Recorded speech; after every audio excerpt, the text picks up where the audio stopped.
तो dear students, welcome to my channel doctor Om Prakash. तो मैंने पिछले लेक्चर में आपको बताया था कि कैसे क्लीवेज होता है डायोल का या आपका हाइड्रोक्सी कीटोन का। ठीक है, उसके कुछ एग्जांपल्स मैं आपको डिस्कस कर रहा हूँ। ठीक है, एग्जांपल्स आपका अगर कभी भी OH और C डबल बॉन्ड O है यानी कि हाइड्रोक्सी कीटोन है, तब भी आपका NaIO4 और HiO4 और PbOAc whole 4 lead tetra acetate, इसी को हम LTAB कहते हैं। तो इनकी प्रेजेंस में आपका ये क्लीवेज कर देता है। ठीक है, इसका क्लीवेज होगा तो क्या बनेगा आपका ये OH।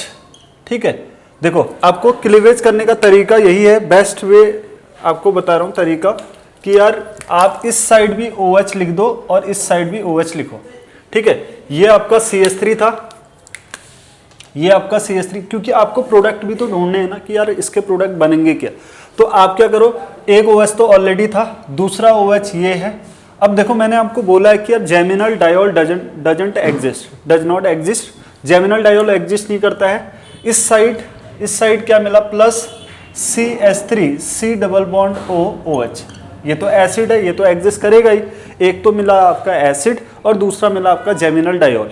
ठीक है, तो इस केस में क्या होगा आपका, इस केस में यहां से डिहाइड्रेशन होता है, H2O निकल गया, तो ये बन जाएगा आपका CH3 C double bond OH। तो एक मिला आपका एल्डिहाइड और दूसरा मिला आपका एसिड, यानी कि हाइड्रोक्सी कीटोन का, ये आपका हाइड्रोक्सी कीटोन है। हाइड्रोक्सी कीटोन का जब हम क्लीवेज कर रहे हैं तो एक आपको एल्डिहाइड मिल रहा है और दूसरा आपका एसिड मिल रहा है, राइट। तो ऐसे नेक्स्ट देख लेते हैं। सपोज दैट दोनों ऐसे हैं, ये आपका OH है और ये आपका OH है, दोनों डायोल हैं। तो क्या करोगे आप, इस साइड भी OH लिखोगे और इस साइड भी OH लिखोगे, तो ये मिल जाएगा आपका CH3 COH OH, इसके दो मॉलिक्यूल मिल रहे हैं। ठीक है, तो अगेन आपका डिहाइड्रेशन कर दो यहाँ से, तो ये मिल जाएगा आपका CH3 C double bond OH। ठीक है, ये मिल गया आपका एल्डिहाइड के दो मॉलिक्यूल मिल गए, राइट। नेक्स्ट आपका अगर दोनों कीटोन होते हैं C double bond O CH3, तो अगेन आप इस साइड भी OH लिखोगे, इस साइड भी OH लिखोगे, तो क्या मिल जाएगा आपको HiO4 या आपका NaIO4 की प्रेजेंस में NaIO4 या आपका ये PbOAc होल 4 हो सकता है। ठीक है, ऐसे ही यहाँ पर भी, तो ये हो जाएगा आपका CH3 C double bond OH, इसके दो मॉलिक्यूल मिल जाएंगे, राइट। तो इस तरीके से आपको विद इन सेकेंड आपको एग्जाम्पल्स बनाने आने चाहिए, क्योंकि वहाँ पर बहुत बड़ा मॉलिक्यूल भी हो सकता है। ठीक है, एक बार 2 मार्क्स में CSIR नेट में क्वेश्चन पूछा गया था, कुछ इस तरीके का दिया था। देखो CHO OH H और आपका यहाँ पर CH2 दिया था, फिर आपका OH H एंड आपका CH2OH, ये क्वेश्चन है। ठीक है, इसी टाइप का CSIR नेट में पूछा गया था। मैं आपको एग्जांपल्स जितने भी नेट गेट जैम के क्वेश्चंस आए होंगे, ठीक है, मैं जैसे रिएजेंट का थोड़ा सा ज़्यादा पार्ट कवर हो जाएगा, वैसे ही मिसलेनियस क्वेश्चंस कराऊंगा तो आपको और प्रैक्टिस हो जाएगी। ठीक है, लेकिन आप इन एग्जांपल्स को देखो। ठीक, देखो यहाँ पर क्या है, आपका C डबल बॉन्ड O और आपका OH है, यहाँ पर CH2 है। देखो हाइड्रोक्सी कीटोन अगर कार्बोनिल टाइप का है तो यहाँ पर तो क्लीवेज पॉसिबल है। तो सबसे पहले आपको कंपाउंड को देखना है और पहचानना है कि यार कहाँ कहाँ पर आपका क्लीवेज पॉसिबल है। तो यहाँ पर तो क्लीवेज है, OH मान लो यहाँ पर आपका NaIO4 दे रखा है, NaIO4 दे रखा है, या PbOAc होल 4 कुछ भी दे रखा है इस टाइप का जो क्लीवेज वाले रिएजेंट है। अब देखो क्या यहाँ पर ऑक्सीडेशन होगा, क्या यहाँ पर क्लीवेज होगा, यहाँ पर नहीं होगा, क्योंकि यहाँ OH है और यहाँ पर CH2 है। क्या यहाँ पर क्लीवेज होगा, यहाँ पर भी क्लीवेज नहीं होगा। तो क्लीवेज इन दो पोजीशंस में आपका क्लीवेज पॉसिबल नहीं है। क्लीवेज पॉसिबल आपका यहाँ पर और क्लीवेज पॉसिबल आपका यहाँ पर। ठीक है, तो अब इसका फाइनल जो प्रोडक्ट बनेंगे, फाइनल प्रोडक्ट आएंगे आपके क्या, देखो फर्स्ट वाला C डबल बॉन्ड OH, एक तो ये मिला, दूसरा प्लस यहाँ से इस कार्बन में आपका OH ऑलरेडी एक OH है, एक OH ये जुड़ा और ये आपका H है और ये आपका CH2 है। देन आपका देखो यहाँ पर एक OH ऑलरेडी है और एक OH और जुड़ा और ऐसा हुआ। देखो अगेन एक ही कार्बन में दो डायोल आपके एग्जिस्ट नहीं करते, तो यहाँ पर से भी डिहाइड्रेशन होगा और यहाँ से भी डिहाइड्रेशन होगा। तो ये जो मिलेगा ये मिलेगा आपका, ये H2O निकल गया, यहाँ से आपका H2O निकला तो ये मिल जाएगा आपका HC डबल बॉन्ड O, नीचे आपका CH2 और नीचे अगेन आपका C डबल बॉन्ड O और आपका H, ऐसा मिलेगा। ठीक है, बीच वाला मिला आपको ये, एक तो प्रोडक्ट मिला आपका ये, दूसरा प्रोडक्ट मिला आपका ये और तीसरा प्रोडक्ट क्या आपका ये, तीसरा मिल रहा आपको CH, ये आपका OH और OH यहाँ पर था और एक OH ऑलरेडी है, तो यहाँ से अगेन आपका H2O निकलेगा तो ये कन्वर्ट हो जाएगा आपका HC डबल बॉन्ड OH। ये तीसरा प्रोडक्ट है फॉर्मिक एसिड। ठीक है, एंड लास्ट वाला है आपका CH2OH और एक OH और जुड़ेगा तो ये अगेन ये कन्वर्ट हो जाएगा आपका किसमें, CHOH निकला, OH और आपका H निकलेगा तो ये कन्वर्ट हो जाएगा किसमें, OH और इसका H HCHO में, ये कन्वर्ट हो गया आपका फॉर्मेल्डिहाइड में। तो ये फोर्थ प्रोडक्ट था। तो कितने प्रोडक्ट मिले इसके क्लीवेज से, एक, ठीक है, ये दूसरा और ये दूसरा मिला और ये तीसरा मिला और ये आपका चौथा मिला, 4 प्रोडक्ट मिलेंगे। आपसे क्वेश्चन में पूछेगा, 4 ऑप्शन दिए होंगे कि यार कितने आपके फॉर्मिक एसिड मिले, कितने आपका ये मिला, ये वाला CHO CH2 CHO, ठीक है, और फॉर्मिक एसिड कितने मिले, फिर फॉर्मिक एसिड एक तो ये मिला और एक ये मिला, 2 फॉर्मिक एसिड, एक फॉर्मेल्डिहाइड और एक ये वाला compound CHO CH2 CHO, right. तो इस तरीके से आपको क्वेश्चंस पूछे जाएंगे, आपको बहुत अच्छे से आना चाहिए विद इन सेकेंड। बहुत बड़ी मैकेनिज्म नहीं होती है, बट आपको याद रखने होते हैं रूल्स और आपको आइडेंटिफाई करना होता है कि कहाँ पर आपका क्लीवेज होगा और कहाँ पर नहीं होगा। अगर बीच में अगर 1-2 में अगर ग्रुप्स नहीं है तो क्लीवेज पॉसिबल नहीं होता है। ठीक है, अब स्टार्ट करते हैं आपका PbOAC होल 4। ठीक है, स्टार्ट करते हैं आपका क्या, PbOAC होल 4, इसी को बोलते हैं लेड टेट्रा एसीटेट। तो कई बार क्वेश्चंस में लिखा होता है LTA, ठीक है, वो इतना PbOAC होल 4 ना लिख के आपको LTA लिखता है। LTA का मतलब होता है आपका लेड टेट्रा एसीटेट। तो क्या होगा आपका स्ट्रक्चर, क्या होगा स्ट्रक्चर होता है आपका PbOC double bond OCH3, OC double bond OCH3 and आपका OC double bond OCH3 and आपका OC डबल बॉन्ड OCH3। यानी कि हम इसी, देखो इतना पार्ट OAC है ना, ये भी OAC है, ये भी OAC है, तो हम इसी को क्या लिख सकते हैं, PbOAC होल 4, ये आपका लेड टेट्रा एसीटेट। ठीक है, तो ये भी इसकी प्रेजेंस में भी आपका क्लीवेज हो जाता है। ठीक है, तो क्या होगा, देखो इसके एप्लीकेशंस क्या क्या हैं, लेड एप्लीकेशन ऑफ, तो हेडिंग रहेगी आपकी एप्लीकेशन ऑफ LTA यानी कि lead tetra acetate PbOAC whole 4। ठीक है, इसके एप्लीकेशंस पढ़ने हैं। तो एप्लीकेशन फर्स्ट रहेगा आपका, देखो अगर कभी भी याद रखना, ये जनरली ये स्पेसिफिक होता है, एक नोट याद रखना कि यार LTA it is a specific for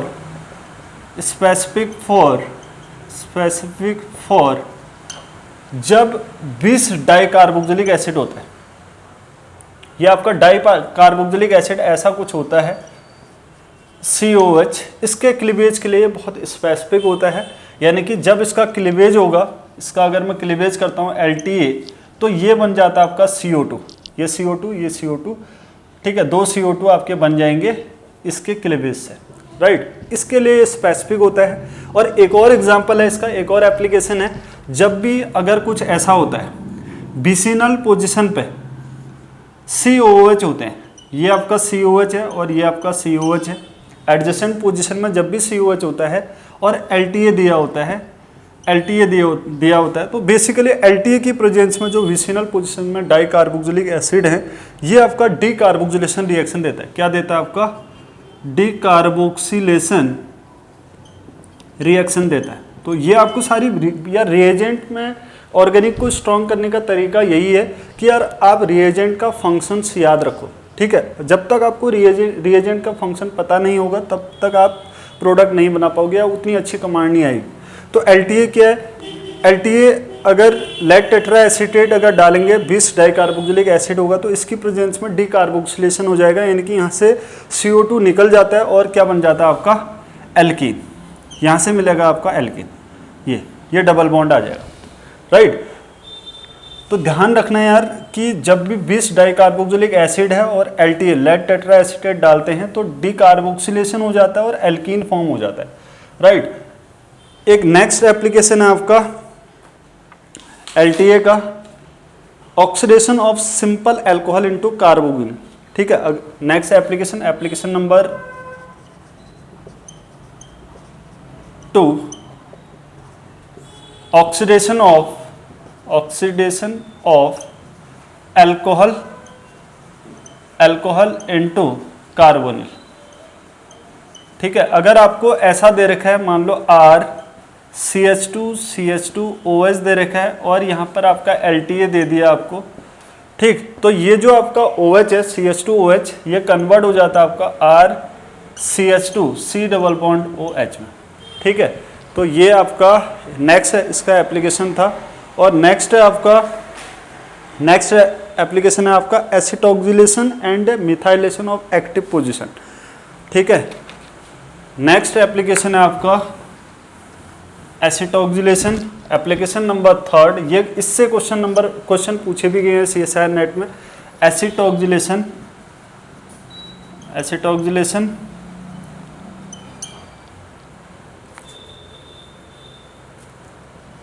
एसिटोक्सिलेशन and methylation of active hydrogen.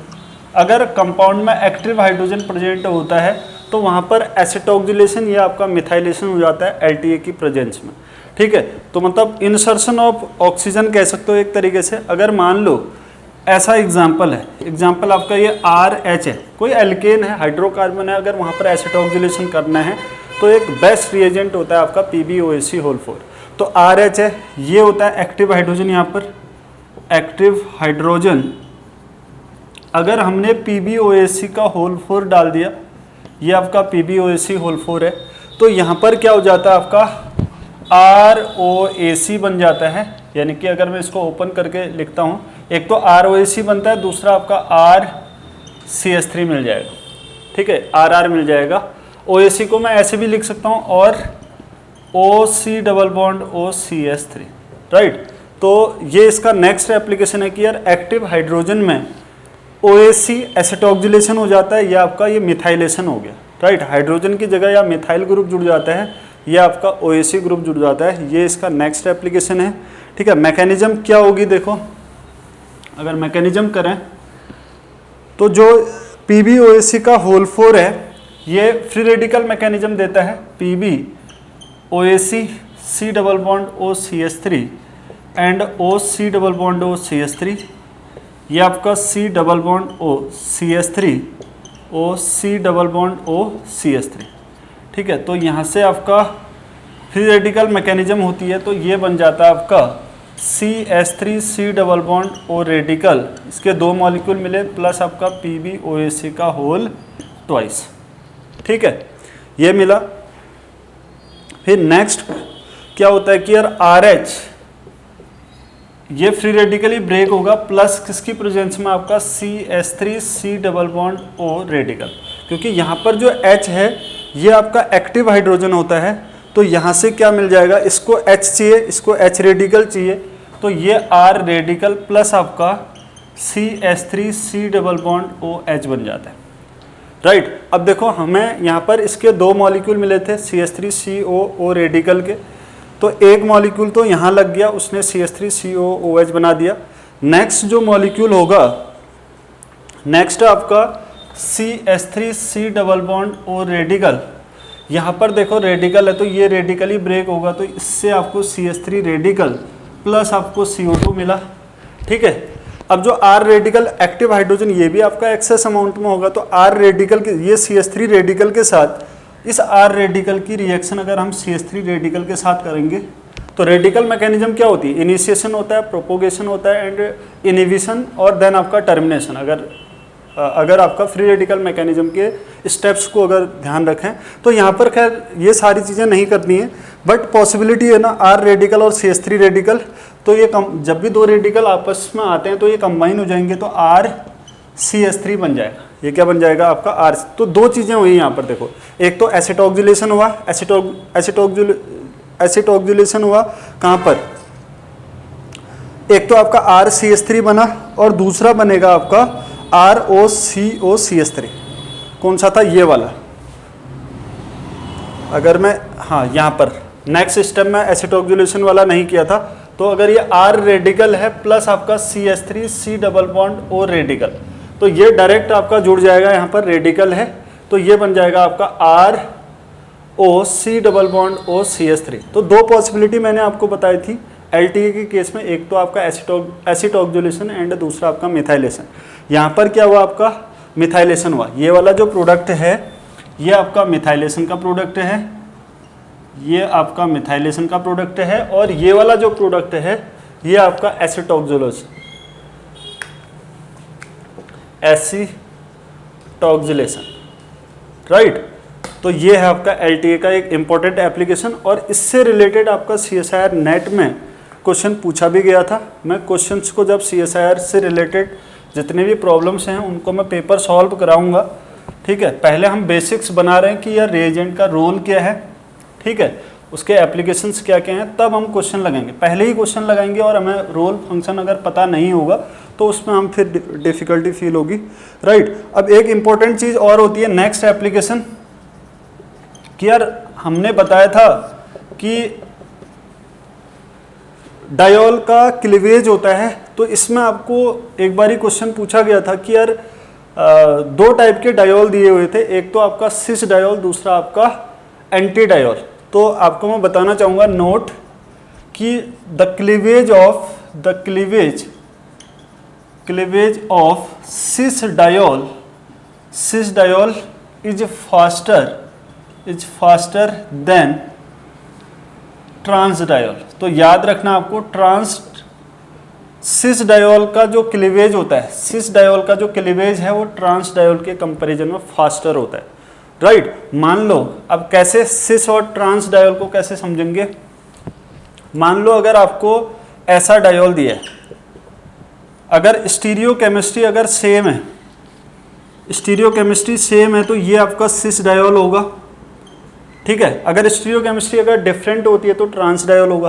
तो ये सेम है तो ये सिस डायोल है। अगर मैं LTA या आप कोई और भी अगर डालोगे, चलो LTA ले लेते हैं, लेड टेट्रा एसीटेट क्या करता है, क्लीवेज करता है, तो इसका जो क्लीवेज होगा ये फास्टर होगा।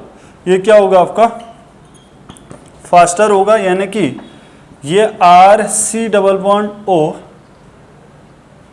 देखो OH और OH बनेगा तो RCHO में कन्वर्ट हो जाएगा, क्योंकि मैं सीधे प्रोडक्ट बना रहा हूँ RCHO, राइट। इसका तो फास्टर होगा। अगर यही चीज़ ऐसी होती, R एक अबव द प्लेन है OH और दूसरा OH आपका बिलो द प्लेन है, और यहाँ पर आपने LTA डाला, तो यहाँ पर क्या होगा, इस डायोल का जो क्लीवेज है ये आपका स्लो होता है। वैसे तो कई बार आपका ट्रांस डायोल का क्लीवेज होता ही नहीं है, लेकिन अगर ये फ्लेक्सिबिलिटी है, अगर ये आपका रोटेशन पॉसिबल है, तो यहाँ पर आपका डायोल का क्लीवेज हो जाता है, लेकिन स्लो क्लीवेज होता है, स्लो होता है। तो क्वेश्चन ऐसे भी पूछे जाते हैं कि यार कौन सा डायोल जल्दी आपका क्लीवेज करेगा और कौन सा डायोल आपका लेट करेगा। लेकिन इसमें क्वेश्चन कई बार क्या होता है, जैसे ट्रांस डायोल होता है वैसे क्लीवेज आपका पॉसिबल नहीं होता है। तो एक वेरी वेरी इंपॉर्टेंट आपको एग्जांपल दे रहा हूँ। जैसे आपका डेकलिन सिस्टम आपको पता है, दो साइक्लोहेक्सेन रिंग्स ऐसे रहती हैं कंबाइन। अब यहाँ पर अगर आपका OH ऐसा है, अब बनाए डेकालीन सिस या ट्रांस फॉर्म में हम कैसे डेकालीन को क्लासीफाई करते हैं। अगर ब्रिज एड में जो हाइड्रोजन्स हैं, अब यहाँ पर हाइड्रोजन को सब्स्टिट्यूट कर दिया मैंने OH से, अगर इन दोनों की स्टीरियो सेम है तो ये होगा आपका सिस डेकालीन। ये क्या होगा आपका सिस डेकालीन। सिस डेकालीन का जो क्लीवेज है वो फास्टर होता है, यानी कि देखो क्लीवेज कैसे करना है आपको, विद इन सेकेंड। आपको डेकालीन सिस्टम ऐसे बनाना भी नहीं है, आपको पता है कि यार 1-2 पोजीशन में डायोल क्लीवेज हो जाता है LTA की प्रेजेंस में। ये आपने LTA डाला तो ये क्या बन जाएगा आपका, इसका प्रोडक्ट होगा ऐसा, यहाँ पर डबल बॉन्ड O और यहाँ पर डबल बॉन्ड O, राइट। लेकिन यही चीज अगर ट्रांस डायोल होगा, मान लो इसी का नेक्स्ट एग्जांपल है, मान लो ट्रांस डायोल,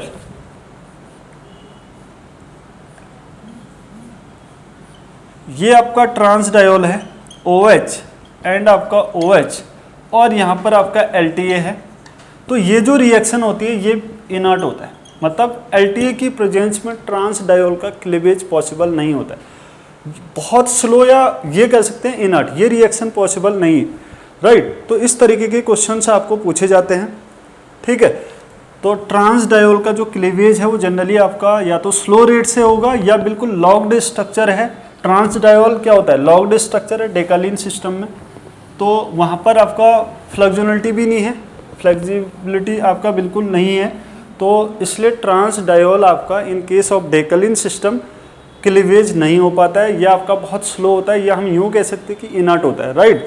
नेक्स्ट आपका एग्जाम्पल इस तरीके का कुछ क्वेश्चन अगर पूछा जाएगा, मान लो ये CH3 है और आपका LTA है, तो लेड टेट्राएसिड। अब ऐसे हाइड्रोकार्बन में क्या करेगा, एक्टिव साइट्स कहाँ पर बची है, ओनली आपका देखो एक्टिव हाइड्रोजन यहाँ पर है, एक्टिव हाइड्रोजन यहाँ पर है, तो ये चीज़ आपका क्या हो जाएगा, एक्टिव हाइड्रोजन में CH2H, तो यहाँ पर आपको CH2OAC मिल जाएगा, एसिड ऑक्सीडेशन हो गया, ठीक है। एक तो प्रोडक्ट ये मिलेगा और दूसरा प्रोडक्ट आपका मिथाइलेशन का प्रोडक्ट मिलेगा।